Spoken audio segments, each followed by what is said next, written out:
Punchline sur Europe 1, Laurence Ferrari. Ouais. On se retrouve dans Punchline sur Europe 1 avec Loïc de Ragnel, Raphaël Steinville de Valeurs Actuelles et Anne-Charlène Bézina, constitutionnaliste.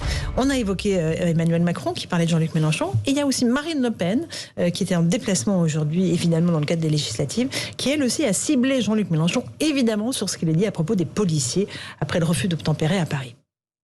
Dire la police tue est une manière de prôner la révolution, de prôner le désordre.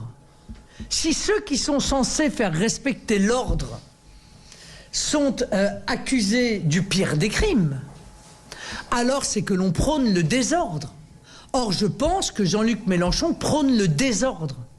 D'ailleurs, c'est si vrai qu'il vient toujours au soutien de ceux qui sapent les institutions de la République française. Cet homme est porteur de désordre et de chaos. Voilà pour ce que dit Marine Le Pen, Anne-Charlène Bézina. En même temps, découvrir qu'il est révolutionnaire, il est un petit peu tard quand même pour s'en rendre compte. C'est surtout que le discours de Jean-Luc Mélenchon sur la police, on ne peut pas dire que ce soit non plus une innovation des dernières 24 heures. On est évidemment dans 5 jours dans les législatives, c'est de bonne guerre de s'attaquer les uns les autres. Je crois qu'il y a quand même quelque chose qui est un peu alarmant, c'est qu'on soit toujours sur les petites phrases des uns en réponse aux petites phrases des autres, alors que on a dit de la campagne présidentielle qu'elle était peu programmatique.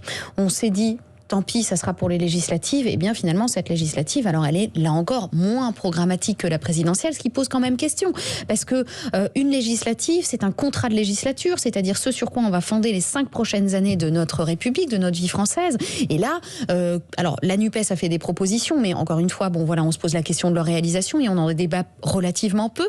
Pour la majorité, on l'a dit, il y a peu de programmes aussi. On égrène des mesures comme ça gouvernementales, mais sans qu'on sache vraiment quel sera notamment le discours de la confiance. Par exemple, au mois de juillet, on ne sait pas du tout sur quoi il va porter. Donc, je trouve ça un petit peu décevant qu'on soit obligés les uns les autres de s'attaquer sur la petite phrase, même si, bon, voilà, quand il n'y a rien, eh bien, c'est de bonne guerre de s'attaquer. Elle est complètement dans l'exercice, on va dire. Louis de Ragnel, ce qui est assez frappant, c'est que Marine Le Pen, qui avait réservé toutes ses piques pendant la présidentielle à Emmanuel Macron, là, est obligée de se déporter et d'aller critiquer Jean-Luc Mélenchon, parce que c'est lui qui occupe le devant de la scène. Et alors, pas elle. Elle l'a fait aussi quand même contre Emmanuel Macron il y a quelques jours. Oui. Mais là, elle est obligée de se déporter sur Mélenchon. Là, elle le fait parce que, de fait, Jean-Luc Mélenchon ne parle que de lui depuis quelques jours. C'est toujours son grand talent. Donc tout le monde se positionne par rapport à Jean-Luc Mélenchon. Et même Emmanuel Macron vient d'en parler, s'est positionné par rapport à Jean-Luc Mélenchon parce que c'est le sujet, le débat du moment.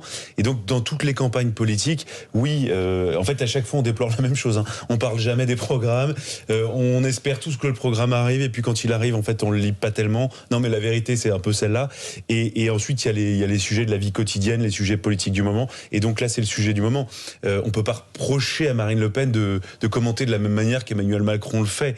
Après, je suis d'accord avec vous, ça ne témoigne pas d'une grande de puissance politique. Là-dessus, je suis d'accord avec vous.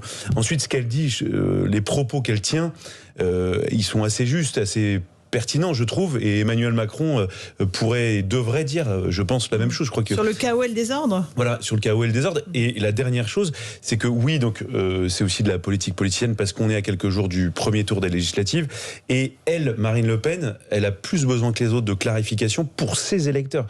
On le dit beaucoup, vous savez, et ça correspond à une réalité. Les électeurs, il y a une partie des électeurs de Marine Le Pen sont tentés par le vote Jean-Luc Mélenchon, ont parfois voté Jean-Luc Mélenchon puis Marine Le Pen, et dans tous les sens, et donc ça lui permet aussi d'expliquer aux électeurs c'est une sorte de clarification, d'expliquer que elle est dans un camp et que Jean-Luc Mélenchon est dans un autre, donc aux électeurs de faire leur choix aussi sur ce critère. Raphaël Steinville, sur votre analyse. Alors moi je souscris à ce qui a été dit. Après moi sur le fond d'abord bien évidemment, mais sur la forme je peux pas m'empêcher de voir quand même dans les propos de Marine Le Pen et dans l'espèce de volonté qu'elle a de franchir le mur de son médiatique et politique, un essai de rattraper le temps perdu. Finalement, Mélenchon, il est à la place qui aurait dû être la sienne si elle était parvenue à rassembler toutes les droites patriotiques qui cherchaient à s'unifier. Elle a voulu écraser tout le monde et aujourd'hui, finalement, elle a beaucoup de trains de retard et c'est un peu désespérant finalement de la voir dans cette position. Elle est d'une fragilité finalement insigne dans cette séquence. Elle a fait 22% à la présidentielle.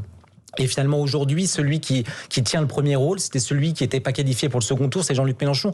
Donc il y a quelque chose d'assez terrible pour elle. Comme si finalement, elle se contentait de cette situation, des 10, 20, 30 députés qu'on lui prédit, mais elle aurait peut-être pu prétendre avoir bien davantage, et elle n'a pas fait le travail nécessaire, comme si elle ne se rêvait que chef d'une boutique, plutôt qu'un chef d'un grand parti de contestation et d'opposition. Elle paye, Louis de Ragnel, cette erreur de ne pas avoir fait l'alliance avec Reconquête et Éric Zemmour, notamment? Je pense que oui, parce que vous savez, la division, c'est comme partout. D'ailleurs, en fait, elle a fait le contraire de ce qu'a fait Jean-Luc Mélenchon, ou Jean-Luc Mélenchon fait le contraire. Il arrive avec une unité assez spectaculaire. Il y a quelques dissidents, mais globalement, sa NUPES, ça tient, ça fonctionne. Et de l'autre côté, effectivement, il y a Éric Zemmour qui a beaucoup de difficultés aussi. S'il a 1 ou 2 députés dans toutes les projections, c'est déjà pas mal. Et puis elle, effectivement, Marine Le Pen. En fait, les élections législatives n'ont jamais beaucoup intéressé l'appareil du Rassemblement national. Pour le RN, il n'y a que la présidentielle qui compte.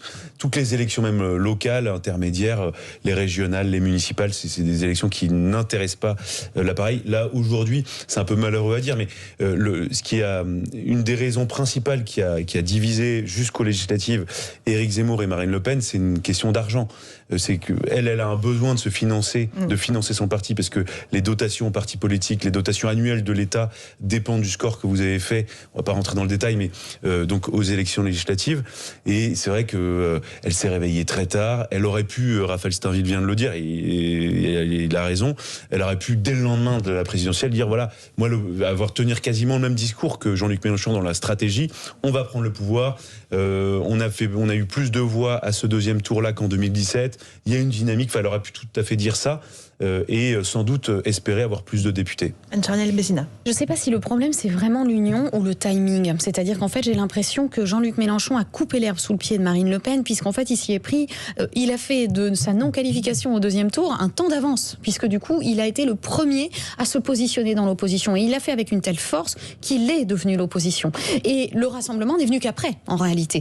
Donc c'est même pas tellement un problème de rassemblement, c'est un problème d'incarnation. C'est-à-dire que c'est lui qui a eu ce coup politique assez inédit, d'ailleurs sous toute notre Ve République, de considérer qu'il allait convoquer la presse pour dire eh bien, je vais faire de ces législatives un enjeu national et je vais faire de ma personne le nouvel enjeu de l'opposition. Je vais demander à ce qu'on me donne Premier ministre. Donc on est vraiment dans quelque chose qui relève, on pourrait le qualifier comme ça, de coup d'État en quelque sorte, et c'est un coup de poker qui est gagnant aujourd'hui. Donc je pense que le parti RN, alors qu'il était bien mieux placé dans les intentions de vote, et alors qu'il a fait un meilleur score, et alors qu'il correspondait à cette fracture de la France en 3 blocs dont on a parlé. Donc il y a un bloc évidemment pour le RN, mais c'est surtout que la stratégie d'opposition, elle a été captée par la gauche. Raphaël Steinville, c'est le baroud d'honneur de Jean-Luc Mélenchon ou pas?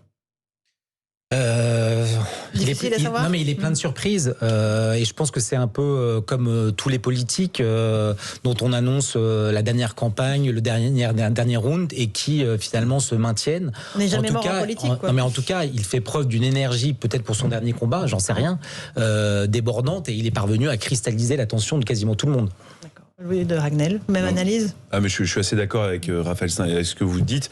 En revanche, ce qui va être très compliqué, c'est le lendemain des législatives. Que vont faire Parce que c'est juste une intuition. Mais est-ce que les anciens députés PS qui ont rejoint la NUPES, est-ce que les anciens députés communistes, est-ce que les anciens députés Europe Écologie Les Verts qui ont rejoint cette alliance vont vouloir rester sous la houlette? Et en plus, il faut quand même voir, Jean-Luc Mélenchon, c'est un chef très autoritaire. S'il obtient tout ça, c'est parce qu'il est très autoritaire. C'est une verticalité. Lui qui prône l'horizontalité partout, c'est sans doute le responsable politique le plus vertical. Et donc moi, je pense que les anciens socialistes, s'ils voient qu'ils réussissent à avoir plus de 20, 25 députés, vont reconstituer un groupe. Les écolos, pareil. Le Parti communiste, pareil. Et donc, la NUPES aura été un formidable outil pour leur permettre de se faire élire. Et ça se terminera là. Peut-être que je me trompe. Mais c'est un cartel électoral, ça c'est une évidence. C'est souvent comme ça sous la Ve République, c'est-à-dire qu'on fait des alliances, on va dire d'appareil pour le moment de l'élection, mais après au moment de la gouvernance, eh bien qu'est-ce qu'il en reste? Eh bien pas grand-chose, puisqu'il n'y a pas d'idéologie commune, il faut le dire. Et donc le fait de pouvoir refaire des petites familles au sein du Parlement est toujours ce qui a ruiné, je pense notamment à la gauche plurielle. C'est dans ces éléments-là que et il ne sera pas le seul concerné par ça. Le groupe majoritaire sera également concerné par ces questions-là. Vous savez, comme c'est le dernier mandat mandat d'Emmanuel Macron, le deuxième et dernier. Non, mais à partir de 2024, les uns et les autres vont se poser la question qui va succéder à Emmanuel Macron. Donc François Bayrou, le MoDem ou son successeur voudra évidemment avoir un groupe à l'Assemblée nationale, ce qui permet d'avoir un budget, des collaborateurs et donc une force de frappe pour préparer une élection présidentielle. Édouard Philippe, évidemment, est dans le même cas de figure. Et donc, voilà, il n'y a pas que Jean-Luc Mélenchon, effectivement. Jean-Luc Mélenchon, c'est le problème des coalitions. On n'a pas une république qui est faite pour des coalitions législatives. Ça n'existe pas, puisque, comme vous le dites, le pouvoir au Parlement est capté par des groupes politiques qui ont besoin de représentativité. Et parce qu'on a aussi cette tradition d'avoir beaucoup de partis, beaucoup de candidats dans les présidentielles, etc. Et c'est dans ces moments-là, au sein des assemblées, finalement, que les groupes se coalisent, que les groupes se forment. Et donc, les coalitions, il faut le dire, voilà, c'est des coalitions d'appareil, c'est des coalitions électives, mais dans le vrai du fait, ça ne fonctionne pas. On fait une petite pause, on se retrouve tous les trois dans un instant. On va parler de pouvoir d'achat, puisque le gouvernement aligne mesure sur mesure cette semaine, évidemment, veille d'élection législative. À tout de suite.